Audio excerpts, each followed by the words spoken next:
Hormuz में ताज़ा टकराव ने साफ कर दिया है कि सीज़ फायर अब असरदार नहीं रहा और हालात कभी भी बड़ी जंग में बदल सकते हैं।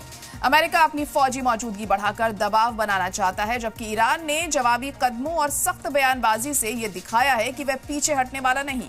इसके बावजूद दोनों तरफ से दावों और इल्जामात में सच्चाई धुंधली है, कहीं फौजी कार्रवाई तो कहीं फॉल्स फ्लैग के इल्जाम। कुल मिलाकर तस्वीर ये बनती है कि ताकत का मुजाहिरा तो जारी है, लेकिन इस क्राइसिस का असली हल सिर्फ सियासी बातचीत और डिप्लोमेसी में ही छुपा है, वरना पूरा इलाका एक बड़े टकराव की तरफ बढ़ सकता है। रिपोर्ट देखिए।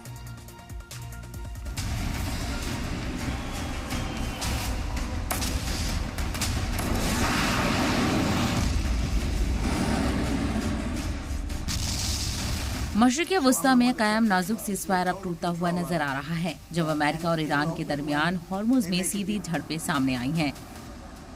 हालात ने एक बार फिर ये साबित कर दिया है कि ये इलाका अब भी दुनिया की सियासत का सबसे संगीन मरकज बना हुआ है। अमेरिकी सदर डोनाल्ड ट्रंप के प्रोजेक्ट फ्रीडम के ऐलान के बाद तनाज़ा और तेज हो गया। इस मंसूबे के तहत अमेरिकी फौज गैर जानिबदार ममालिक के जहाजों को हिफाजत के साथ हॉर्मुज़ से गुजारने वाली थी, लेकिन अमेरिकी सेंट्रल कमांड का दावा है कि ईरान ने पहले फायरिंग की, जिसके जवाब में अमेरिकी हेलीकॉप्टर्स ने ईरानी कश्तियों को निशाना बनाया। Like we have a war right now, and went to 6 weeks. They said, "What's taking so long?" We were in Vietnam 19 years.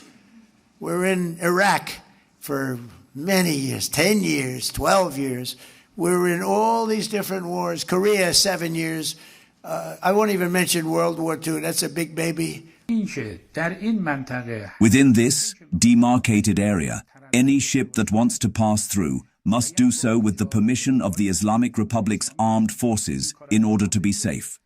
Any vessel belonging to a hostile enemy that tries to pass through will be dealt with decisively. दूसरी जानिब Iran ने इन तमाम इल्जामात को सख्ती से मुस्तरद कर दिया है। ईरानी ज़राए के मुताबिक अमेरिका ने असल में सिविलियन कश्तियों को निशाना बनाया, जिसमें बेकसूर अफराद की जान गई। ईरान ने यह भी दावा किया कि उसने अमेरिकी जंगी जहाज़ों के करीब मिसाइलों और ड्रोन का इस्तेमाल सिर्फ वार्निंग के लिए किया था। वहीं यूएई पर हमलों की खबरों ने हालात को और पेचीदा बना दिया है। अगरचे यूएई ने ईरान पर मिसाइल और ड्रोन हमलों का इल्जाम लगाया, लेकिन ईरान के कुछ अहदेदारों ने इसे फॉल्स फ्लैग करार दिया, जिससे सच्चाई पर और सवाल उठने लगे हैं। इन तमाम वाकयात के दरमियान एक अहम पहलू जो सामने आता है वो है ईरान का स्ट्रैटेजिक सब्र और फौजी तैयारी।